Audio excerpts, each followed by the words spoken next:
Hello. അപ്പോൾ ഇന്ന് ഞാൻ കുറച്ച് കാര്യങ്ങൾ നിങ്ങളുമായിട്ട് സംസാരിക്കാം എന്ന് വിചാരിച്ചു. അതായത് ബേസിക്കലി ഇന്നത്തെ വീഡിയോ എന്തോരം നിങ്ങൾക്ക് ഇൻട്രസ്റ്റിംഗ് ആയിരിക്കും എന്നെനിക്കറിയില്ല, എങ്കിലും കുറച്ച് കാര്യങ്ങൾ എനിക്ക് നിങ്ങളുമായിട്ട് ഷെയർ ചെയ്യാനുണ്ട്. ബേസിക്കലി എൻ്റെ ഈ ചാനൽ എന്ന് പറയുന്നത് എൻ്റെ തോട്ട്സ് നിങ്ങളുമായിട്ട് ഷെയർ ചെയ്യാനുള്ളൊരു ചാനലാണ്. ട്രേഡിംഗ് തോട്ട്സ്, ട്രേഡിങ്ങിൻ്റെ ജേർണിയിലുള്ള പുതിയ ലേണിങ്സ് അത് ഞാൻ മനസ്സിലാക്കുന്നതോടൊപ്പം നിങ്ങളുമായിട്ട് ഷെയർ ചെയ്യാനും നിങ്ങളിൽ നിന്ന് കൂടുതൽ കാര്യങ്ങൾ പഠിക്കാനും ഒക്കെ ഉള്ളൊരു ചാനലാണ് ഈ ചാനൽ. എനിക്ക് ആൾറെഡി അറിയാവുന്ന കാര്യങ്ങൾ ഞാൻ ഈ ചാനലിൽ സംസാരിക്കാൻ വേണ്ടി ശ്രമിക്കാറില്ല. ആൾറെഡി എനിക്കറിയാവുന്ന ലേണിങ്സ് ഞാൻ സംസാരിക്കാൻ വേണ്ടി ശ്രമിക്കാറില്ല. പകരം ന്യൂ ലേണിങ്സ് ഞാൻ ഉണ്ടാക്കുന്നത് ഷെയർ ചെയ്യാൻ വേണ്ടി ഞാൻ ട്രൈ ചെയ്യാറുണ്ട്. കാരണം അങ്ങനെ ഷെയർ ചെയ്യുന്ന സമയത്ത് എനിക്കും അതൊരു ഡ്രൈവിംഗ് ഫാക്ടറാണ്.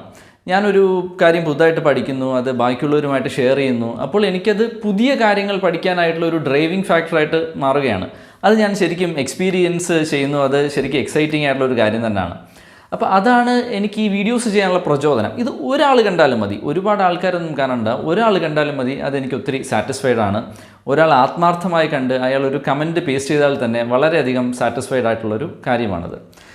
അപ്പോൾ ഇതെല്ലാം അല്ലാതെ എനിക്ക് ഒന്ന് രണ്ട് കാര്യങ്ങൾ കൂടി നിങ്ങളോട് ഷെയർ ചെയ്യാനുണ്ട്. ഒന്ന്, നിങ്ങളെൻ്റെ പഴയ വീഡിയോസ് കാണുകയാണെന്നുണ്ടെങ്കിൽ മനസ്സിലാവും, ഞാൻ ഒരു ട്രേഡിംഗ് സ്ട്രാറ്റജി വർക്ക് ചെയ്തുകൊണ്ടിരിക്കുകയാണ് അല്ലേ. അപ്പോൾ കഴിഞ്ഞ ഒരു 7 ആഴ്ചകളായി ഞാനൊരു ട്രേഡിംഗ് സ്ട്രാറ്റജി വർക്ക് ചെയ്തുകൊണ്ടിരിക്കുന്നു. ട്രേഡിംഗ് സ്ട്രാറ്റജി ആൾറെഡി ഞാൻ ഡെവലപ്പ് ചെയ്തു, അത് മാർക്കറ്റിൽ ഡിപ്ലോയ് ചെയ്തിട്ടുണ്ട്, അത് പതിയെ സ്കെയിലപ്പും ചെയ്യുകയാണ്. അങ്ങനെ ഓരോ ആഴ്ചയും ഓരോ ലോട്ട് വെച്ചാണ് ഞാൻ ആഡ് ചെയ്തുകൊണ്ടിരിക്കുന്നത്. അങ്ങനെ 7 ആഴ്ചകളായി. തുടങ്ങിയ ആഴ്ച ഫസ്റ്റ് ലോട്ടിലായിരുന്നു, ഇപ്പോൾ ഞാൻ 7 ലോട്ടുകളാണ് ഇപ്പോൾ ചെയ്യുന്നത്. അങ്ങനെ ഒന്നിൽ തുടങ്ങി 7 വന്ന് നിൽക്കുമ്പോൾ 7 ആഴ്ചകളിലും ഈ സ്ട്രാറ്റജി വർക്കിംഗ് ആണ്. അത് നല്ല റിസൾട്ട് തരുന്നു. ഓരോ ആഴ്ച കഴിയും തോറും എനിക്ക് ആ സ്ട്രാറ്റജിയിലുള്ള കോൺഫിഡൻസ് കൂടുകയാണ്. പക്ഷേ ആ സ്ട്രാറ്റജി ഞാൻ നിങ്ങളോട് സംസാരിച്ചിട്ടില്ല, ഞാനത് റിവീൽ ചെയ്തിട്ടുമില്ല. കാരണം എന്ന് വെച്ച് കഴിഞ്ഞാൽ മുമ്പത്തെ വീഡിയോയിൽ ഞാൻ പറഞ്ഞിട്ടുണ്ട്, അത് നമ്മൾ റിവീൽ ചെയ്യുകയാണെങ്കിൽ ആ സ്ട്രാറ്റജിയുടെ ഒരു എഡ്ജ് നഷ്ടപ്പെടും. ഒരുപാട് ആൾക്കാർ അത് ചെയ്യാൻ തുടങ്ങുമ്പോൾ ആ സ്ട്രാറ്റജിയുടെ എഡ്ജ് നഷ്ടപ്പെടും, മാർക്കറ്റിൽ അതിൻ്റെ പ്രോഫിറ്റബിലിറ്റി റെഡ്യൂസ് ആവും. അതുകൊണ്ടാണ് ഞാനത് ഇപ്പോൾ ഷെയർ ചെയ്യാത്തത്. Definitely on A future period of ടൈമിൽ നമുക്കത് ഷെയർ ചെയ്യാം. ഞാൻ എന്തായാലും ഫ്യൂച്ചർ പീരീഡ് ഓഫ് ടൈമിൽ ഈ ചാനലിൽ കൂടി തന്നെ നിങ്ങൾക്ക് അത് ഷെയർ ചെയ്യും. അപ്പോൾ ഇന്നത്തെ എൻ്റെ ഒരു ടോപ്പിക് എന്ന് പറയുന്നത് എൻ്റെ ഒരു ബേസിക്കലി ഉള്ളൊരു തോട്ടിൻ്റെ ബേസിലാണ്. ഞാൻ ട്രേഡ് ചെയ്തുകൊണ്ടിരുന്ന സമയത്ത്, ആക്ച്വലി ഞാൻ ട്രേഡ് ചെയ്യുന്ന സമയത്ത് നിങ്ങൾ എൻ്റെ സ്ക്രീൻ റെക്കോർഡർ കണ്ടിട്ടുണ്ടെങ്കിൽ മനസ്സിലാവും, ഏറ്റവും മുകളിലത്തെ പോർഷനിൽ ഞാൻ നിഫ്റ്റിയോ അല്ലെങ്കിൽ ഏത് സ്റ്റോക്കാണ് ഞാൻ ട്രേഡ് ചെയ്യുന്നത് അതായിരിക്കും ഇടുക. താഴത്തെ പോർഷനിൽ ഏത് ടെക്നിക്കൽ മെത്തേഡ്സോ അതല്ലെന്നുണ്ടെങ്കിൽ ഞാൻ എക്സ്പെരിമെൻറ്റ് ചെയ്യുന്ന എന്ത് സാധനമാണോ അതായിരിക്കും അവിടെ അപ്ഡേറ്റ് ചെയ്തിട്ടുണ്ടാവുക. അപ്പോൾ ഞാൻ താഴെ വെച്ചിരുന്നത് റെങ്കോ ചാർട്ടാണ്. താഴത്തെ പോർഷനിൽ റെങ്കോ ചാർട്ട് വയ്ക്കാൻ കാരണം എൻ്റെ കഴിഞ്ഞ വീഡിയോകളിലൊക്കെ നോക്കിയാൽ മനസ്സിലാവും, ഞാൻ റെങ്കോ ചാർട്ടിനെ പറ്റി കുറച്ച് കാര്യങ്ങൾ, ഇൻട്രസ്റ്റിംഗ് ആയിട്ടുള്ള കാര്യങ്ങൾ പഠിച്ചുകൊണ്ടിരിക്കുകയായിരുന്നു. കുറച്ച് കാര്യങ്ങൾ നിങ്ങളുമായിട്ട് ഷെയറും ചെയ്തു. അപ്പോൾ ഞാൻ ഒരു ദിവസം ട്രേഡ് ചെയ്തുകൊണ്ടിരിക്കുന്ന സമയത്ത് എനിക്ക് റെങ്കോ ചാർട്ടിൽ നോക്കിയപ്പോൾ കുറച്ച് ഇൻട്രസ്റ്റിംഗ് ആയിട്ടുള്ള പാറ്റേൺസ് തോന്നി. ഈ ചില ഇൻട്രസ്റ്റിംഗ് പാറ്റേൺസ് പെട്ടെന്ന് തന്നെ അതിൽ ക്യാച്ച് ചെയ്തു.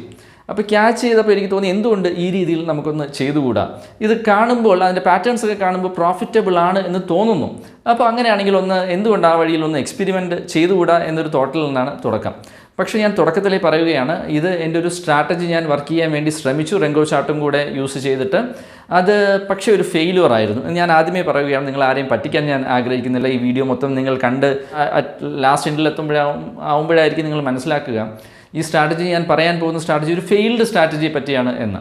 അപ്പോൾ ആരെങ്കിലും ഒരാൾ ഒരു വിന്നിങ് സ്ട്രാറ്റജിയാണ് ഞാൻ പറയുന്നത് എന്താണ് എന്ന് കേട്ടുകൊണ്ടിരിക്കാം എന്ന് ഒരു തോട്ട് പ്രോസസ്സിലാണെങ്കിൽ നിങ്ങൾക്ക് ഇവിടെ തന്നെ വീഡിയോ സ്റ്റോപ്പ് ചെയ്ത് പോയി വേറെ എന്തെങ്കിലും ഇൻട്രസ്റ്റിംഗ് കണ്ടൻറ്റ് ഫൈൻഡ് ഔട്ട് ചെയ്യാവുന്നതാണ്. അപ്പോൾ ഇത് ഞാൻ പറയാൻ കാരണം ഒരു ഫെയിൽഡ് സ്ട്രാറ്റജിയാണ്, നിങ്ങളെ മിസ്ലീഡ് ചെയ്യാൻ ഉദ്ദേശിക്കുന്നില്ല. അതുകൊണ്ടാണ് ഈ ഒരു പോയിന്റ് ഓഫ് ടൈമിൽ തന്നെ ഞാൻ പറയുന്നത് ഒരു ഫെയിൽഡ് സ്ട്രാറ്റജി ആണെന്ന്. പക്ഷേ എന്തുകൊണ്ട് ഞാനതിവിടെ പറയണം എന്നുള്ളതെന്ന് വെച്ചാൽ, ഒന്ന്, എൻ്റെ ഈ ചാനൽ എൻ്റെ തോട്ട്സ് ഷെയർ ചെയ്യാനുള്ള ചാനലാണ്. പുതിയ കാര്യങ്ങൾ പഠിക്കാനും അത് നിങ്ങളുമായിട്ട് ഷെയർ ചെയ്യാനുള്ളൊരു ചാനലാണ്. മാത്രമല്ല അതൊരു ഫെയിൽഡ് സ്ട്രാറ്റജി ആണെങ്കിലും അത് തരുന്നൊരു വലിയ ഇൻസൈറ്റ് ഉണ്ട്. ആ ഇൻസൈറ്റ് നിങ്ങളുമായിട്ട് ഷെയർ ചെയ്യാം എന്നാണ് ഞാൻ വിചാരിച്ചത്. നിങ്ങൾക്ക് അതുകൊണ്ട് എന്തെങ്കിലും പ്രയോജനം ഉണ്ടാകുന്നുണ്ടെങ്കിൽ ഡെഫിനറ്റ്ലി ഞാൻ ഒത്തിരി ഹാപ്പിയാണ്. അതുകൊണ്ട് സ്ട്രാറ്റജി ഞാൻ ജസ്റ്റ് ഒന്ന് പറയാം, അത് കഴിഞ്ഞ് ഡീറ്റെയിൽ ആയിട്ട് നമുക്ക് സ്ക്രീൻ റെക്കോർഡിൽ കാണാം. പിന്നെ എന്ത് ഡേറ്റ അനാലിസിസ് ആണ് ഞാൻ ഐഡൻറ്റിഫൈ ചെയ്തത്, എങ്ങനെയാണ് ഞാൻ ഐഡൻറ്റിഫൈ ചെയ്തത് അല്ലെങ്കിൽ കൺക്ലൂഡ് ചെയ്തത് ഈ സ്ട്രാറ്റജി ഒരു ഫെയിൽഡ് സ്ട്രാറ്റജിയാണ്, ഇത് ചെയ്യാൻ പാടില്ല എന്നുള്ളത്. ഒന്ന്, അത് റെങ്കോ ചാർട്ടിൻ്റെ വീഡിയോ കണ്ട ആൾക്കാർക്ക് മനസ്സിലാവും. റെങ്കോ ചാർട്ട് നമ്മൾ യൂസ് ചെയ്യുന്നത് എപ്പോഴാണ്? ട്രെൻഡിനെ ഐഡൻറ്റിഫൈ ചെയ്യാനാണ്.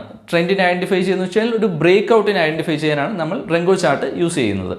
അപ്പോൾ റെങ്കോ ചാർട്ടിൽ എല്ലാ ബ്രേക്ക് ഔട്ടിലും നമുക്ക് വർക്കൗട്ട് ചെയ്യാൻ പറ്റുമോ? എല്ലാ ബ്രേക്ക് ഔട്ടിലും വർക്കൗട്ട് ചെയ്യാൻ പറ്റില്ല റെങ്കോ ചാർട്ട്. കാരണം എന്ന് വെച്ചാൽ ഒരുപാട് ഫോൾസ് ബ്രേക്ക് ഔട്ട് വരും അല്ലേ. അപ്പോൾ ഒരു ബ്രേക്ക് ഔട്ട് കാണിക്കും, അത് കണ്ടിന്യൂയിങ് ബ്രേക്ക് ഔട്ടാണോ അല്ലെങ്കിൽ ഫോൾസ് ബ്രേക്ക് ഔട്ടാണോ എന്ന് ഐഡൻറ്റിഫൈ ചെയ്യുക പ്രയാസമാണ്. അപ്പോൾ ഈ ഫോൾസ് ബ്രേക്ക് ഔട്ടുകളെ ഫിൽട്ടർ ചെയ്യാനായിട്ടൊരു മെക്കാനിസം കൊണ്ടുവന്നാൽ എന്നായിരുന്നു എൻ്റെ ഒരു തോട്ട്. അപ്പോൾ അത് കണ്ടുപിടിക്കാൻ വേണ്ടിയാണ് ഈ ഒരു സ്ട്രാറ്റജി. അപ്പോൾ റെങ്കോ ചാർട്ടിൽ മേ ബി ഒരു ട്രെൻഡിങ് ഫേസും കാണും, നമ്മുടെ മാർക്കറ്റിന് ഒരു ട്രെൻഡിങ് ഫേസും കാണും, അതുപോലെ തന്നെ ഒരു ട്രേഡിംഗ് ഫേസും കാണും. ഈ ട്രേഡിംഗ് ഫേസിലായിരിക്കും ഈ ഫോൾസ് ബ്രേക്ക് ഔട്ടുകൾ ഒരുപാട് വരിക. അപ്പോൾ ഈ ട്രേഡിംഗ് ഫേസിലുള്ള ഈ പറയുന്ന എൻട്രീസിനെ ഒഴിവാക്കി എങ്ങനെ ട്രെൻഡിങ് ഫേസിൽ മാത്രം എൻട്രി ചെയ്യാം എന്നൊരു തോട്ടായിരുന്നു എനിക്കുണ്ടായിരുന്നത്. അപ്പോൾ അധികം ഞാൻ നിങ്ങളുടെ സമയം കളയുന്നില്ല, നമുക്ക് നേരെ സ്ക്രീൻ റെക്കോർഡിൽ പോവാം. സ്ക്രീൻ റെക്കോർഡിൽ പോയി നോക്കാം എന്താണ് ഞാനത് ചെയ്തത്, എങ്ങനെയാണ് ഞാൻ ചെയ്തത് എന്നുള്ള കാര്യങ്ങളെല്ലാം. ഓക്കെ, വരൂ. അപ്പോൾ നമുക്ക് റെങ്കോ ചാർട്ടിൻ്റെ പുതിയ ഒരു വീഡിയോ നോക്കാം അല്ലേ. അപ്പോൾ ഇവിടെ എൻ്റെ ബേസിക് ആയിട്ടുള്ള തോട്ട് എന്ന് വെച്ച് കഴിഞ്ഞാൽ റെങ്കോ ചാർട്ട് എന്ന് പറയുന്നത് ബ്രേക്ക് ഔട്ടിനെ ഐഡൻറ്റിഫൈ ചെയ്യാനുള്ള ഒരു ഈസി ആയിട്ടൊരു മെക്കാനിസമാണ്.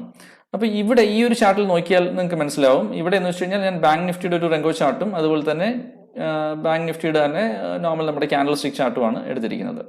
ഈ റെങ്കോ ചാർട്ടിൽ ഈ ഒരു പോർഷനിൽ നോക്കിയാൽ നിങ്ങൾക്ക് മനസ്സിലാവും ഒത്തിരി ഫോൾസ് ബ്രേക്ക് ഔട്ടുകളുണ്ട്. ഇവിടെ 2 റെഡ് ബ്രിക്സ് കാണിച്ചു, പിന്നെ അത് കഴിഞ്ഞ് 2 ഗ്രീൻ ബ്രിക്സ് കാണിച്ചു, പിന്നെ ഒരു റെഡ് ബ്രിക്ക് കാണിച്ചു, പിന്നെ 3 ഗ്രീൻ ബ്രിക്സ് കാണിച്ചു. ഇങ്ങനെ ഒത്തിരി മിക്സഡ് ആയിട്ടുള്ള ഒത്തിരി സിഗ്നൽസ് ഇവിടെ വരുന്നുണ്ട്. അപ്പോൾ ഈ ഒരു ട്രേഡിംഗ് ഫേസിനെ നമുക്ക് എങ്ങനെ അവോയ്ഡ് ചെയ്യാം എന്നൊരു തോട്ടായിരുന്നു എൻ്റെ മനസ്സിലുണ്ടായിരുന്നത്. കാരണം ഇവിടെ നോക്കുകയാണെങ്കിൽ നിങ്ങൾക്ക് ഒരു ട്രെൻഡിങ് ഫേസ് ആണെന്ന് മനസ്സിലാവും. ഒരുപാട് ബ്രിക്സ് ഇവിടെയുണ്ട്, ഇടയ്ക്കൊരു ഫോൾസ് ബ്രേക്ക് ഔട്ട് വന്നെങ്കിലും പിന്നെ അത് കഴിഞ്ഞാണ്ടോ ഇതുപോലെ ഒരുപാട് ബ്രിക്സ് ഇവിടെയുണ്ട്, ഇവിടെയും ഒരുപാട് ബ്രിക്സ് ഉണ്ട്. അതായത് ഇവിടെ എല്ലാം ഒരു ട്രെൻഡിങ് ഫേസ് ആണ്. ഇവിടെ ഒരു റെഡ് ക്യാൻഡിൽ നമ്മൾ എൻട്രി ചെയ്താലും നമുക്ക് പ്രോഫിറ്റബിൾ ആയിട്ട് എക്സിറ്റ് ചെയ്യാനുള്ള ചാൻസ് ഉണ്ട്. ഗ്രീൻ ക്യാൻഡിൽ എൻട്രി ചെയ്താലും പ്രോഫിറ്റബിൾ ആയിട്ട് എക്സിറ്റ് ചെയ്യാനുള്ള ചാൻസ് ഉണ്ട്. പക്ഷേ ഇവിടെ അങ്ങനെയല്ല. ഇവിടെ ഒത്തിരി മിക്സഡ് ആയിട്ടുള്ള സിഗ്നൽസ് വരുന്നത് കാരണം ഒത്തിരി ഫോൾസ് ആയിട്ടുള്ള തെറ്റായിട്ടുള്ള റോങ് എൻട്രി എടുക്കാനുള്ള ചാൻസസ് കൂടുതലാണ്. അപ്പോൾ അവിടെ ഒരു ട്രെൻഡിങ് ഫേസ് ഉണ്ടെങ്കിൽ, മാർക്കറ്റിൽ ഒരു ട്രെൻഡിങ് ഫേസ് ഉണ്ടെങ്കിൽ അതിൻ്റെ റിവേഴ്സൽ ഫേസിലും അതുപോലെ ഒരു ട്രെൻഡിങ് ഉണ്ടാവും എന്നുള്ളതായിരുന്നു എൻ്റെ ബേസിക് ലോജിക്. നമ്മൾ എന്ത് ട്രേഡ് എടുക്കുമ്പോഴും അവിടെ ഒരു ബേസിക് ലോജിക് നമുക്ക് ഉണ്ടാവണം. പക്ഷേ ആ ലോജിക്ക് വെച്ച് മാത്രം നമ്മൾ റിയൽ ആയിട്ടുള്ള ട്രേഡ് എടുക്കരുത്. ആ ലോജിക്കിനെ ഡേറ്റ വൈസ് ആയിട്ട് അനലൈസ് ചെയ്ത് നമ്മളൊരു കൺക്ലൂഷനിലെത്തണം. എന്നിട്ട് പതിയെ ചെറിയ ലോട്ടുകളായി മാർക്കറ്റിൽ എൻട്രി ചെയ്ത് സ്കെയിലപ്പ് ചെയ്ത് വലിയ രീതിയിൽ കൊണ്ടുവരണം. അപ്പോഴേ നമ്മുടെ സൈക്കോളജിയും അതുപോലെ തന്നെ ട്രേഡിംഗ് മെത്തേഡ്സും ടെക്നിക്സും അതിലൊരു വിശ്വാസവും എല്ലാം നമുക്ക് വരത്തുള്ളൂ. അപ്പോൾ ഇവിടുത്തെ ലോജിക്ക് വളരെ സിമ്പിളാണ്. ഞാൻ ഈ പറഞ്ഞതാണ് ലോജിക്ക്. ഒരു ട്രെൻഡിങ് ആയിട്ടുള്ള ഫേസിൽ മാത്രം എൻട്രി ചെയ്യുക, റെങ്കോയിൽ കാണിക്കുന്ന സിഗ്നൽസിന് ട്രെൻഡിങ് ഫേസുകളിൽ മാത്രം എൻട്രി ചെയ്യുക എന്നുള്ളതാണ് ലോജിക്ക്. എങ്ങനെ ഈ ഫോൾസ് ബ്രേക്ക് ഔട്ടുകൾ നമുക്ക് അവോയ്ഡ് ചെയ്യാം എന്നാണ് ഞാൻ ഒന്ന് ട്രൈ ചെയ്തത്. പക്ഷേ എൻ്റെ ഈ മെത്തേഡ് ഞാൻ ആദ്യമേ പറഞ്ഞു, ഞാൻ നേരത്തെ നിങ്ങളോട് സംസാരിച്ചിരുന്ന പോലെ തന്നെ ഞാൻ പറയുകയാണ്, ഇതൊരു ഫെയിൽഡ് സ്ട്രാറ്റജിയാണ്. പക്ഷേ എങ്കിലും എൻ്റെ തോട്ട് പ്രോസസ്സ് എങ്ങനെയാണ് ഞാനത് വർക്കൗട്ട് ചെയ്തത് എന്നുള്ള കാര്യങ്ങളെല്ലാം നിങ്ങളുമായിട്ട് സംസാരിക്കാം. അപ്പോൾ അത് എന്തുകൊണ്ടാണ് ഫെയിൽഡ് സ്ട്രാറ്റജി ചെയ്തത്, അതിൽ നിന്നുള്ള ഇൻസൈറ്റ് എന്താണ് എന്ന് നമുക്ക് മനസ്സിലാക്കാം. ഓക്കെ, അപ്പോൾ ഈ ട്രെൻഡിങ് ആയിട്ടുള്ള ഫേസസുകൾ എൻട്രി ചെയ്യാൻ എന്ത് ചെയ്യാം എന്നായിരുന്നു എൻ്റെ തോട്ട്. അപ്പോൾ ഞാൻ എന്ത് ചെയ്തു എന്ന് വെച്ച് കഴിഞ്ഞാൽ ഈ പറയുന്ന ഡേറ്റ, ഈ ക്യാൻഡിൽ സ്റ്റിക്കിൻ്റെ ഡേറ്റയും അതുപോലെ തന്നെ റെങ്കോയുടെ ഡേറ്റയും 1 മിനിറ്റിലുള്ളത്, 5 മിനിറ്റിലുള്ളത്, അതുപോലെ തന്നെ 15 മിനിറ്റിലുള്ളത് ഇത് ഞാൻ ഡൗൺലോഡ് ചെയ്തു. ഡൗൺലോഡ് ചെയ്തിട്ട് ഈ പറയുന്ന കാര്യങ്ങളെല്ലാം തന്നെ കുറച്ച് ഫോർമുലാസ് എല്ലാം എക്സലിലിട്ട് ഇതേ കാര്യം റെപ്ലിക്കേറ്റ് ചെയ്യാൻ വേണ്ടി ഞാൻ ശ്രമിച്ചു. എന്നിട്ട് അത് പ്രോഫിറ്റ് ആണോ ലോസ് ആണോ എന്നുള്ള രീതിയിൽ ഒന്ന് അസർട്ടൈൻ ചെയ്യാൻ വേണ്ടി ശ്രമിച്ചു. പ്രോഫിറ്റബിൾ ആയിരുന്നെങ്കിൽ വളരെ ഗുഡ്, പക്ഷെ പ്രോഫിറ്റബിൾ അല്ലായിരുന്നു. ഞാനത് നിങ്ങൾക്ക് കാണിച്ചു തരാം. ഈ പറയുന്ന ഇത് ഞാൻ ചെയ്തേക്കുന്ന ഒരു എക്സൽ ഷീറ്റുള്ള ശരിക്കും ഒരു ജി ഷീറ്റാണ്. ഈ ജി ഷീറ്റ് ഞാൻ ഡിസ്ക്രിപ്ഷനിൽ അപ്ഡേറ്റ് ചെയ്തേക്കാം, നിങ്ങൾക്ക് കോപ്പി ചെയ്യാം. ഇതൊരു ടെംപ്ലേറ്റ് ആണ് ബേസിക്കലി. ഈ ടെംപ്ലേറ്റ് നിങ്ങൾക്ക് പല രീതിയിൽ യൂസ് ചെയ്യാം, നിങ്ങൾക്ക് ഇഷ്ടമുള്ള പോലെ തന്നെ. ഇത് കുറച്ചും കൂടെ നിങ്ങൾക്കൊന്ന് എൻഷുർ ചെയ്യണം എന്നുള്ള രീതിയിൽ ചെക്ക് ചെയ്യണം എന്നുള്ള താല്പര്യം ഉണ്ടെങ്കിലും നിങ്ങൾക്കത് ചെക്ക് ചെയ്യാം. നിങ്ങൾക്ക് കുറച്ചും കൂടെ ഡീറ്റെയിൽ ആയിട്ടുള്ള ഡേറ്റ സ്റ്റഡിക്ക് വേണമെന്നുണ്ടെങ്കിലും ഈ പറയുന്ന ഷീറ്റ് യൂസ് ചെയ്യാം. അപ്പോൾ ഇവിടെ ഉള്ള ഡേറ്റ എന്ന് പറയുന്നത് ഇത് നമ്മുടെ റെങ്കോയുടെ 1 മിനിറ്റിൻ്റെ ഡേറ്റയാണ്. 1 മിനിറ്റ് ഡേറ്റയുണ്ട്, അതുപോലെ തന്നെ 5 മിനിറ്റിൻ്റെ ഡേറ്റ അടുത്തൊരു ടാബിൽ ഞാൻ ഇട്ടിട്ടുണ്ട്. 5 മിനിറ്റിൻ്റെ ഡേറ്റ, 15 മിനിറ്റിൻ്റെ ഡേറ്റ വേറൊരു ടാബിൽ ഞാൻ ഇട്ടിട്ടുണ്ട്. ഇത് ഫസ്റ്റ് ഞാൻ കാണിക്കുന്നത് 1 മിനിറ്റിൻ്റെ ഡേറ്റയാണ് റെങ്കോയുടെ. ഈ ടൈം മുതൽ ഓപ്പൺ ഹൈ ലോ ക്ലോസ് വരെയുള്ള ഡേറ്റ, വോളിയം ഡേറ്റ ഇല്ല. പിന്നീട് ഇവിടെ വരികയാണെങ്കിൽ ഇവിടെ നിഫ്റ്റിയുടെ അതേ കറസ്പോണ്ടിങ് ആയിട്ടുള്ള 1 മിനിറ്റിൻ്റെ ഡേറ്റയാണ് ഇവിടെ കാണുന്നത്. റെങ്കോയിൽ ബ്രിക്സ് ഉള്ള സമയത്ത് മാത്രമേ ഇവിടെ ഡേറ്റ് കാണുള്ളൂ. ഇവിടെ നോക്കിയാൽ നിങ്ങൾക്ക് മനസ്സിലാവും 1 മിനിറ്റിന്റെ ഡേറ്റ് ആണെങ്കിലും 9:27 ആണ്, 9:31 ഉണ്ട്, 9:34 ഉണ്ട്. കാരണം ഈ സമയങ്ങളിൽ ബ്രിക്ക് ക്രിയേറ്റ് ആയിട്ടുള്ളൂ. ഈ സമയത്ത് ട്രെൻഡ് മാർക്കറ്റിൽ ഉണ്ടായിരുന്നുള്ളൂ, മീൻസ് ബ്രേക്ക് ഔട്ട് മാർക്കറ്റിൽ ഉണ്ടായിരുന്നുള്ളൂ. അതുകൊണ്ടാണ് അങ്ങനെ ഇവിടെ കാണുന്നത്. അപ്പോൾ ഞാൻ ഐഡന്റിഫൈ ചെയ്യാൻ വേണ്ടി ശ്രമിച്ചത്, ഒന്ന് റെങ്കോയുടെ ക്ലോസ് പ്രൈസ്, ഇവിടെയുള്ള ക്ലോസ് പ്രൈസ് ഓപ്പൺ പ്രൈസിനെക്കാളിലും മുകളിലാണെങ്കിൽ ഇവിടെ ഒരു ഗ്രീൻ എന്ന് പറഞ്ഞ് കാണിക്കും, അതായത് ജി എന്ന് പറഞ്ഞ് കാണിക്കും. അതല്ല, ക്ലോസ് പ്രൈസ് ഓപ്പൺ പ്രൈസിനെക്കാളിലും താഴെയാണെങ്കിൽ റെഡ് എന്ന് പറഞ്ഞ് കാണിക്കും, അതായത് 6 എന്ന് പറഞ്ഞ് കാണിക്കും. ഇങ്ങനെയുള്ള ഒരു 4-6 വരികയാണെങ്കിൽ അല്ലെങ്കിൽ 4G വരികയാണെന്നുണ്ടെങ്കിൽ അതൊരു ട്രെൻഡിങ് ഫേസിനെയാണ് കാണിക്കുന്നത്. എന്നാൽ 1, 2, 3 ഒക്കെ വരികയാണെങ്കിൽ അവിടെ ഒരു ട്രെൻഡിങ് ഫേസ് ഇല്ല, മാർക്കറ്റ് ഒരു മൈൽഡ് ട്രെൻഡ് അല്ലെന്നുണ്ടെങ്കിൽ ഒരു ചെറിയ ഒരു ഫോൾസ് ബ്രേക്ക്ഔട്ട് പോലൊരു സാധനം എന്ന് മാത്രമേ കൺസിഡർ ചെയ്യുന്നുള്ളൂ. അപ്പോൾ 4-6 4Gയോ ഒരുമിച്ച് വരികയാണെന്നുണ്ടെങ്കിൽ അതൊരു ട്രെൻഡിങ് ഫേസ് ആണ്. അപ്പോൾ അത് ഐഡന്റിഫൈ ചെയ്യാനായിട്ട് ഇവിടെ ഞാൻ 1-2 കാര്യങ്ങൾ ഇട്ടിട്ടുണ്ട്. അത് എപ്പോഴാണ് കൺവേർട്ട് ആവുന്നത്, അതായത് റെഡിൽ നിന്ന് ഗ്രീനിലോട്ട് എപ്പോഴാണ് കൺവേർട്ട് ആവുന്നത്, ഗ്രീനിൽ നിന്ന് എപ്പോഴും റെഡിലോട്ട് കൺവേർട്ട് ആവുന്നത് എപ്പോഴാണ്. ഇവിടെ ഉണ്ട്, ഇവിടെ 3 റെഡ് ഉണ്ടായിരുന്നു, അത് കഴിഞ്ഞ് റെൻഗോ അവിടെ ഒരു ഗ്രീൻ ബ്രിക്ക് കൺസ്ട്രക്റ്റ് ആയി. അപ്പോൾ അതുകൊണ്ടാണ് ഇവിടെ RG എന്ന് പറഞ്ഞ് കാണിക്കുന്നത്. അതുപോലെ തന്നെ ഗ്രീൻ നോക്കുകയാണെങ്കിൽ 2 ഗ്രീൻ ഉണ്ടായിരുന്നു, അത് കഴിഞ്ഞ് അത് കൺവേർട്ട് ആയി റെഡ് വന്നു, അതുകൊണ്ട് GR എന്ന് പറഞ്ഞ് കാണിക്കുന്നു. അപ്പോൾ ഇതുപോലെ കുറച്ച് ഫോർമുലാസ് എല്ലാം ഞാൻ അപ്ഡേറ്റ് ചെയ്തു. നിങ്ങൾക്ക് ഷീറ്റിൽ നോക്കിക്കഴിഞ്ഞാൽ ഈസി ആയിട്ട് മനസ്സിലാവും അത്. അത് കഴിഞ്ഞ് തന്നെ ഈ 6ന്റെ കൗണ്ട് ഞാൻ അപ്ഡേറ്റ് ചെയ്തു, ഗ്രീനിന്റെ കൗണ്ട് അപ്ഡേറ്റ് ചെയ്തു. അതായത് 4 കൗണ്ടാണ് പ്രീവിയസ് ആയിട്ടുള്ള 4, 1, 2, 3, 4, 5 കൗണ്ട്.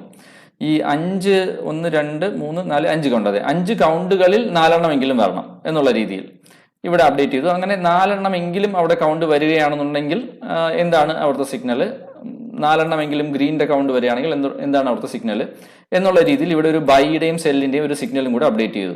എന്ന് വെച്ച് കഴിഞ്ഞാൽ അവിടെ 4 റെഡ് ക്യാൻഡിൽ വരികയും അതുപോലെ തന്നെ ഒരു റെഡിൽ നിന്ന് ഗ്രീനിലോട്ടുള്ള ഒരു കൺവേർഷനും ഉണ്ടാവുകയാണെങ്കിൽ നമ്മൾ അതിനെ ഒരു നെക്സ്റ്റ് ബൈ എന്നുള്ള ഒരു അസംഷനിൽ എടുക്കും. അതായത് ഇവിടെ നോക്കിയാൽ നിങ്ങൾക്ക് മനസ്സിലാവും, ഇവിടെ നോക്കുകയാണെങ്കിൽ 1, 2, 3, 4, 5 റെഡ് ഉണ്ട്. 5 റെഡ് കഴിഞ്ഞാണ് ഒരു ഗ്രീൻ ക്യാൻഡിൽ വന്നിരിക്കുന്നത്. അപ്പോൾ അതൊരു ട്രെൻഡിങ് ഫേസ് ആണ്. മാത്രമല്ല അവിടെ ഒരു കൺവേർഷൻ നടന്നിട്ടുണ്ട്, റെഡിൽ നിന്ന് ഗ്രീനിലോട്ട് ഒരു കൺവേർഷൻ നടന്നിട്ടുണ്ട്. അപ്പോൾ ആ സമയത്ത് അതൊരു നെക്സ്റ്റ് ബൈ എന്നുള്ള രീതിയിൽ അവിടെ നമ്മളൊരു എൻട്രി എടുക്കും. ഈ എൻട്രി എടുക്കുന്നത് എപ്പോഴെന്ന് വെച്ച് കഴിഞ്ഞാൽ ഈ കൺവേർഷൻ നടക്കുന്ന സമയം ഏതാണോ, ഈ കൺവേർഷൻ നടക്കുന്നത് 10:08 കൺവേർഷൻ നടക്കുന്നത്, അതിന്റെ കറസ്പോണ്ടിങ് ആയിട്ടുള്ള വാല്യൂവിനെ ഇപ്പുറത്തെ സൈഡ് നമ്മുടെ 1 മിനിറ്റിൽ അപ്ഡേറ്റ് ചെയ്തേക്കുന്ന നിഫ്റ്റി ഉണ്ടല്ലോ, നിഫ്റ്റിയുടെ 1 മിനിറ്റുള്ള ക്യാൻഡിൽ സ്റ്റിക്ക് പോയി അതിന്റെ ക്ലോസ് പ്രൈസ് എത്രയാണ് എന്ന് ഐഡന്റിഫൈ ചെയ്തിട്ടാണ് ഇവിടെ ഈ പ്രൈസ് കണ്ടെത്തി ഇവിടെ കൊണ്ടിടുന്നത്. 10:08 ഉള്ള പ്രൈസ് എന്ന് പറയുന്നത് നിങ്ങൾക്ക് നോക്കിയാൽ മനസ്സിലാവും, 10:08 പ്രൈസ് 22,969.75 ആണ്. 22,969.75 തന്നെയാണ് ഇവിടെയും വന്നിരിക്കുന്നത് എൻട്രി പ്രൈസ് ആയിട്ട്. പിന്നീട് ഇതിന്റെ എക്സിറ്റ് പ്രൈസ് ഐഡന്റിഫൈ ചെയ്യുന്നത് എപ്പോഴാണോ ഈ പറയുന്ന ട്രെൻഡ് റിവേഴ്സ് ആവുന്നത്, അതായത് ഇപ്പോൾ റെഡ് ക്യാൻഡിൽസ് ആണ് ഇവിടെ വന്നുകൊണ്ടിരുന്നത്. ഈ റെഡ് ക്യാൻഡിൽസ് വന്നുകൊണ്ടിരുന്നു, റെഡ് ക്യാൻഡിൽസ് കൺവേർട്ടായി ഗ്രീൻ ക്യാൻഡിൽ ആയപ്പോൾ നമ്മളത് ഒരു നെക്സ്റ്റ് ബൈ എന്നുള്ള രീതിയിൽ എൻട്രി ചെയ്തു 22,969. ഇനി ഇത് കൺവേർട്ടായി എപ്പോഴാണോ റെഡ് ക്യാൻഡിൽ വരുന്നത്, ഈ ഗ്രീൻ കൺവേർട്ടായി എപ്പോഴാണോ റെഡ് ക്യാൻഡിൽ വരുന്നത് ആ സമയത്ത് നമ്മൾ എക്സിറ്റ് ചെയ്യും. അതാണ് ബേസിക് ആയിട്ടുള്ള ഒരു സ്ട്രാറ്റജി. അപ്പോൾ ഈ ബേസിക് സ്ട്രാറ്റജി അനുസരിച്ച് ഞാൻ ഇവിടെ അതിന്റെ എക്സിറ്റ് പ്രൈസസ് VLOOKUP വെച്ചിട്ട് തന്നെയാണ് ഞാൻ എക്സിറ്റ് പ്രൈസസും ഐഡന്റിഫൈ ചെയ്തത്. പക്ഷെ പിന്നീട് എനിക്ക് തോന്നുന്നത് മാനുവലി ഞാൻ കൊടുത്തെന്ന്. VLOOKUP വെച്ച് തന്നെയാണ് ഞാൻ ഇവിടെ എക്സിറ്റ് പ്രൈസസും ഐഡന്റിഫൈ ചെയ്തിരിക്കുന്നത്. ഈ പ്രൈസസിന് അവിടെ ഒരു സിഗ്നിഫിക്കൻസ് ഇല്ല, ഈ പ്രൈസിന് മാത്രമേ സിഗ്നിഫിക്കൻസ് ഉള്ളൂ. റെഡിൽ നിന്ന് ഗ്രീനിൽ നിന്ന് റെഡിലോട്ട് കൺവേർട്ട് ആയ സമയം ഇവിടെ ആ പ്രൈസ് വെച്ച് തന്നെയാണ് നമ്മളിവിടെ കമ്പയർ ചെയ്തിരിക്കുന്നത്. എൻട്രിയും അതുപോലെ തന്നെ എക്സിറ്റ് പ്രൈസും തമ്മിൽ കമ്പയർ ചെയ്തിരിക്കുന്നത്. അപ്പോൾ എക്സിറ്റ് പ്രൈസ് നമ്മൾ അങ്ങനെ ഐഡന്റിഫൈ ചെയ്തു. അപ്പോൾ എൻട്രി പ്രൈസ് ഐഡന്റിഫൈ ചെയ്യാൻ വേണ്ടി യൂസ് ചെയ്തത് 4 റെഡോ അല്ലെങ്കിൽ 5 ഗ്രീനോ ഒരുമിച്ച് വന്നു കഴിഞ്ഞാൽ, 4 റെഡോ 5 ഗ്രീനോ ഒരുമിച്ച് വന്നു കഴിഞ്ഞാൽ അവിടെ ഒരു കൺവേർഷൻ നടക്കുന്നുണ്ടെങ്കിൽ അതിനെ നെക്സ്റ്റ് ബൈ ആയിട്ടോ അല്ലെങ്കിൽ നെക്സ്റ്റ് സെല്ലായിട്ടോ കൗണ്ട് ചെയ്യും. അത് എൻട്രി പ്രൈസ് ആയിട്ട് അവിടെ ക്യാച്ച് ചെയ്യും. എൻട്രി പ്രൈസ് ആയിട്ട് ക്യാച്ച് ചെയ്യുന്നത് ആ ഒരു സമയത്ത് 10:08 ഇവിടെ 10:08 സമയത്ത് ക്യാൻഡിൽ സ്റ്റിക്ക് എത്രയാണോ പ്രൈസ് കാണിച്ചുകൊണ്ടിരുന്നത് ആ പ്രൈസിനെ എൻട്രി പ്രൈസ് ആയിട്ട് കൺസിഡർ ചെയ്ത് ഇവിടെ എടുക്കും. എക്സിറ്റ് പ്രൈസ് ഈ എൻട്രി വന്നതിന് ശേഷം എപ്പോഴാണോ പിന്നെയും ഒരു കൺവേർഷൻ നടക്കുന്നത്, ഇപ്പോൾ ഇവിടെ ഗ്രീൻ ആണ്, റെഡ് ടു ഗ്രീൻ ആയി, ഈ ഗ്രീൻ കണ്ടിന്യൂയിങ് ആണ്, ഗ്രീൻ ഇവിടെ കൺവേർട്ടായി റെഡായി, ആ സമയത്ത് അതിനെ എക്സിറ്റ് പ്രൈസ് ആയിട്ട് നമ്മൾ കൺസിഡർ ചെയ്ത് എടുക്കും. അതും ക്യാൻഡിൽ സ്റ്റിക്കിൽ പോയി ചെക്ക് ചെയ്ത് തന്നെയാണ് എടുക്കുന്നത്. എന്നിട്ട് അതിൻ്റെ ബേസിൽ അത് പ്രോഫിറ്റ് ആണോ ലോസ് ആണോ എന്ന് പറഞ്ഞ് ഇവിടെ ഒരു ഫോമുല ഇട്ടിട്ടുണ്ട്. ഫോമുലയല്ല, ജസ്റ്റ് അത് മാനുവലി മൈനസ് ചെയ്ത് നോക്കുകയാണ് ചെയ്തത്. അതായത് ബൈയുടെ സമയത്താണെന്നുണ്ടെങ്കിൽ എക്സിറ്റ് പ്രൈസും എൻട്രി പ്രൈസും, എക്സിറ്റ് പ്രൈസിൽ നിന്ന് എൻട്രി പ്രൈസ് മൈനസ് ചെയ്യുകയായിരിക്കും ചെയ്യുക. ഇനി സെല്ലാണെങ്കിൽ എൻട്രി പ്രൈസിൽ നിന്ന് എക്സിറ്റ് പ്രൈസ് മൈനസ് ചെയ്യുകയായിരിക്കും ചെയ്യുക. അപ്പോൾ ഇവിടെ നോക്കുകയാണെങ്കിൽ മനസ്സിലാവും, നമ്മൾ എൻട്രി ചെയ്തത് 969 ആണ് എൻട്രി ചെയ്തിരിക്കുന്നത്, പക്ഷേ എക്സിറ്റ് ചെയ്തിരിക്കുന്നത് 946 താഴ്ന്ന പ്രൈസിലാണ് നമ്മളത് എക്സിറ്റ് ചെയ്തിരിക്കുന്നത്. അതുകൊണ്ട് ലോസ് ആണ്. ഇത് 1 മിനിറ്റിൻ്റെ ടൈം ഫ്രെയിമിലുള്ളതാണ് ഞാൻ പറയുന്നത്. ഇങ്ങനെ ഞാൻ താഴോട്ട് പല പല സമയങ്ങളിലായിട്ട് ഇത് ഐഡൻറ്റിഫൈ ചെയ്തു, ഈ ഫോമുല തന്നെ ഉപയോഗിച്ചുകൊണ്ട്.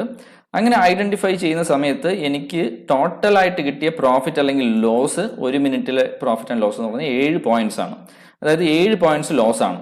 ഇതിൽ ഒരു കാര്യം ഞാൻ പറയാൻ വിട്ടുപോയി, അതായത് ഏത് ആണ് ഞാൻ ചെയ്തിരിക്കുന്ന ഡേറ്റിൻ്റെ ഒരു ടൈം ഫ്രെയിം. അതായത് മെയ് 27 9:30 മുതൽ മെയ് 28 3:30 വരെയുള്ള ടൈമാണ് ഞാൻ 1 മിനിറ്റിൽ എടുത്തിരിക്കുന്നത്. കാരണം വേറൊന്നുമല്ല, ഞാൻ ഡൗൺലോഡ് ചെയ്ത സമയത്ത് കൂടുതൽ ഡേറ്റ എടുക്കാൻ പറ്റാത്തതെന്ന് വെച്ച് കഴിഞ്ഞാൽ ട്രേഡിംഗ് വ്യൂവിൽ ഇത്ര ഒരു പീരീഡിലുള്ള ഡേറ്റ മാത്രമേ 1 മിനിറ്റിൽ ഡൗൺലോഡ് ആവുന്നുള്ളൂ. എൻ്റെ പ്ലാനിൻ്റെയൊക്കെ ഡിഫറൻസ് കൊണ്ടായിരിക്കാം അങ്ങനെ വരുന്നത്. ഹയർ പ്ലാൻസ് ആണെന്നുണ്ടെങ്കിൽ കുറച്ചും കൂടെ ഡേറ്റ ഡൗൺലോഡ് ചെയ്യാൻ പറ്റുമായിരുന്നു. പക്ഷേ ഞാനിപ്പോൾ ഹയർ പ്ലാൻസ് എടുത്തിട്ടില്ല. ഒരു ബേസിക് പ്ലാന് അല്ല, ബേസിക് പ്ലാൻ കഴിഞ്ഞ് ഒരു കുറച്ച് പ്രൊഫഷണൽ ആയിട്ടുള്ള പ്ലാനാണ് എടുത്തിരിക്കുന്നത്. പ്രൊഫഷണൽ പ്ലാൻ ആണെങ്കിൽ ഡേറ്റ ഡൗൺലോഡ് ചെയ്യാൻ പറ്റൂ. അങ്ങനെ ഡൗൺലോഡ് ചെയ്താലും ഇത്രയും ഡേറ്റ മാത്രമേ അതിനകത്ത് ഡൗൺലോഡായി കിട്ടത്തുള്ളൂ. അപ്പോൾ അതുകൊണ്ടാണ് ഞാൻ ഇത്രയും ഡേറ്റ എടുത്തേക്കുന്നത് 1 മിനിറ്റിൽ. പിന്നെ 5 മിനിറ്റിലും ഈ പറഞ്ഞ അതേ കാര്യങ്ങളൊക്കെ തന്നെയാണ് ഞാനിവിടെ ഫോമുലാസ് ഒക്കെ ഇട്ട് റെപ്ലിക്കേറ്റ് ചെയ്തിരിക്കുന്നത്. റെങ്കോ ചാർട്ട് 5 മിനിറ്റിന്റെ റെങ്കോ ചാർട്ടാണ് യൂസ് ചെയ്തിരിക്കുന്നത്. അതുപോലെ തന്നെ നിഫ്റ്റിയുടെ ക്യാൻഡിൽ സ്റ്റിക്ക് 5 മിനിറ്റിന്റെ ക്യാൻഡിൽ സ്റ്റിക്കാണ് യൂസ് ചെയ്തിരിക്കുന്നത്. ഇവിടെ ഇതേ ഫോമുലാസ് യൂസ് ചെയ്ത് കൺവേർഷൻ ഐഡന്റിഫൈ ചെയ്ത് ബൈ സെൽ സിഗ്നൽസ് ഐഡന്റിഫൈ ചെയ്യാനാണ് ഞാൻ ശ്രമിച്ചത്. ബൈ സെൽ സിഗ്നൽസ് ഐഡന്റിഫൈ ചെയ്തു. ബൈ സെൽ സിഗ്നൽസ് ഐഡന്റിഫൈ ചെയ്ത് അനുസരിച്ച് പ്രോഫിറ്റ് ആണോ ലോസ് ആണോ എന്ന് ഞാൻ നോക്കിയപ്പോൾ എനിക്ക് മനസ്സിലായ കാര്യം, 5 മിനിറ്റിൽ നമുക്ക് 47 പോയിന്റിന്റെ ലോസ് ആണ് അവിടെ ഉണ്ടാകുന്നത്, 47 പോയിന്റിന്റെ. എന്നാൽ 50 മിനിറ്റിലോട്ട് വരുന്ന സമയത്ത്, ഇതേ സമയത്ത് നമ്മൾ 50 മിനിറ്റ് യൂസ് ചെയ്ത് കഴിഞ്ഞാൽ അവിടെ ലോസിനുള്ള ചാൻസ് കുറച്ചും കൂടെ കൂടുതലാണ്. അവിടെ ലോസ് 418 പോയിന്റ്സ് നമുക്ക് ലോസ് ഉണ്ടാകുന്നുണ്ട്. അതുകൊണ്ട് തന്നെ എല്ലാ ടൈം ഫ്രെയിമുകളിലും ഇത് ലോസ് തന്നെയാണ്. 15 മിനിറ്റ്സിലേക്ക് വരുമ്പോൾ ഞാനത് മെയ് 3 മുതൽ മെയ് 28 വരെയുള്ള ഡേറ്റയാണ് എടുത്തിരിക്കുന്നത്. 5 മിനിറ്റിലോട്ട് വരുമ്പോൾ അത് മെയ് 18 മുതൽ മെയ് 28 വരെയുള്ള ഡേറ്റയാണ് എടുത്തിരിക്കുന്നത്. ഓക്കെ, അപ്പോൾ ഏത് ടൈം ഫ്രെയിമിൽ എടുത്താലും ഇതിൽ ഒരു കൺസിസ്റ്റന്റ് ആയിട്ടുള്ള ഒരു റിട്ടേൺ ഇല്ല. മേ ബി ചില മാർക്കറ്റ് ഫേസുകളിൽ മാത്രമേ ഇതൊരു കൺസിസ്റ്റന്റ് ആയിട്ട് റിട്ടേൺ തരുന്നുള്ളൂ. അപ്പോൾ ഓവറോൾ ആയിട്ട് മാർക്കറ്റിന്റെ പല ഡിഫറെന്റ് ഫേസസിനെയും ഇതിന് ടാക്കിൾ ചെയ്യാനുള്ള കപ്പാസിറ്റി വളരെ വളരെ വളരെ കുറവാണ്. അതുകൊണ്ട് ഈ സ്ട്രാറ്റജി ഒരു ഫെയിൽഡ് സ്ട്രാറ്റജിയാണെന്ന് പറയും. ഇതിൽ നമുക്ക് കിട്ടുന്ന ഇൻസൈറ്റ് എന്താണെന്ന് വെച്ച് കഴിഞ്ഞാൽ, ഇപ്പോൾ എൻ്റെ വീഡിയോ കണ്ട ഒരാൾ റെങ്കോ ചാർട്ട് യൂസ് ചെയ്യുന്നു എന്ന് വിചാരിക്കുക. അയാൾ ഇപ്പോൾ ഒരു ഫോൾസ് ബ്രേക്ക്ഔട്ട് ഇവിടെ വരുന്ന കാര്യം മനസ്സിലാക്കി. അപ്പോൾ അങ്ങനെയാണെങ്കിൽ അത് മാത്രം ഒന്ന് ഫിൽട്ടർ ഔട്ട് ചെയ്യാം, അത് മാത്രം ഫിൽട്ടർ ഔട്ട് ചെയ്യുന്ന രീതിയിൽ ഈ ട്രെൻഡിങ് ഫേസസുകളിൽ മാത്രം എൻട്രി ചെയ്യാം എന്ന് വിചാരിച്ച് ട്രേഡ് ചെയ്താൽ നമുക്കത് ഒറ്റ നോട്ടത്തിൽ ഓക്കെ ഫൈൻ, ഇത് വർക്ക് ചെയ്യുമല്ലോ, ഈ ഫേസിൽ ട്രേഡ് ചെയ്യാതെ ഇരുന്നാൽ മതിയല്ലോ, അത് കഴിഞ്ഞ് ഇവിടെ നല്ല ട്രെൻഡിങ് ഫേസ് ആണല്ലോ, ഈ ഫേസുകളിൽ മാത്രം എൻട്രി ചെയ്താൽ മതിയല്ലോ എന്നൊരു തോന്നലുണ്ടാവും. പക്ഷേ നമ്മൾ ഡേറ്റ എടുത്ത് ചെക്ക് ചെയ്യുന്ന സമയത്ത് നമ്മൾ ഈ കാണുന്ന ഒരു പകിട്ടതിനില്ല. ആക്ച്വൽ സിനാരിയോയിൽ വരുമ്പോൾ അതുകൊണ്ട് ലോസസ് വരാനുള്ള ചാൻസസ് മാത്രമേ കൂടുതലുള്ളൂ. അതുകൊണ്ട് ഈ ഒരു മെത്തേഡ് മാത്രം യൂസ് ചെയ്യാതെ വേറെ എന്തെങ്കിലും ട്വീക്ക് ചെയ്യാനുള്ള മെത്തേഡ്സ് യൂസ് ചെയ്യൂ. ഡെഫിനറ്റ്ലി ഈ രീതിയിൽ നിങ്ങൾക്ക് ചെയ്യാൻ പറ്റും. പക്ഷേ ഇത് മാത്രമായിട്ട് പാടില്ല, പകരം വേറെ എന്തെങ്കിലും കാര്യങ്ങൾ കൂടെ അഡീഷണൽ ആയിട്ട് അവിടെ ചെയ്യണം. ഫോർ എക്സാമ്പിൾ പറയുകയാണെങ്കിൽ, അത് നിങ്ങൾ എൻട്രി ചെയ്ത പ്രൈസിന്റെ അതേ പ്രൈസിൽ തന്നെ തിരിച്ചു വരികയാണെങ്കിൽ, നിങ്ങളിപ്പോൾ നോർമലി ഒരു ബ്രേക്ക്ഔട്ട് മെക്കാനിസം ആണല്ലോ റെങ്കോ ചാർട്ടിന് ഉണ്ടാവുക. എന്തായാലും നിങ്ങളൊരു ബ്രേക്ക്ഔട്ട് കണ്ടു, എൻട്രി ചെയ്തു, ഒരു 500 എന്നുള്ള പോയിന്റിൽ എൻട്രി ചെയ്തു, അതൊരു 505 506 എന്നുള്ള രീതിയിലൊക്കെ ക്ലോസിംഗ് ബേസിൽ കയറിക്കൊണ്ടിരിക്കുന്നു. അപ്പോൾ അത് ഫൈനാണ്. പക്ഷേ നിങ്ങൾ 500 എന്നുള്ള പോയിന്റിൽ ഒരു ബ്രേക്ക്ഔട്ട് കണ്ട് എൻട്രി ചെയ്തു, പക്ഷേ അത് ഉടനെ തന്നെ 495 ആയി എങ്കിൽ അത് കാണിക്കുന്നത്, ഉടനെ തന്നെ 495 ആവുകയാണെങ്കിൽ അത് കാണിക്കുന്നത് നിങ്ങളുടെ ആ ബ്രേക്ക്ഔട്ടിന്റെ മൊമെന്റം നഷ്ടപ്പെട്ടിരിക്കുന്നു. ഇങ്ങനെയുള്ള കാര്യങ്ങളും കൂടെ ചേർത്ത് മേ ബി ചെയ്തു കഴിഞ്ഞാൽ ഇത് ഒരു പോസിബിൾ ആണ്. അതും ഡീറ്റെയിൽ ആയിട്ട് സ്റ്റഡി ചെയ്യണം, എന്നാൽ മാത്രമേ നമുക്ക് ഡിപ്ലോയ് ചെയ്യാൻ പറ്റൂ. ആ രീതിയിൽ ഒന്ന് സ്റ്റഡി ചെയ്ത് നോക്കാം നിങ്ങൾക്ക്.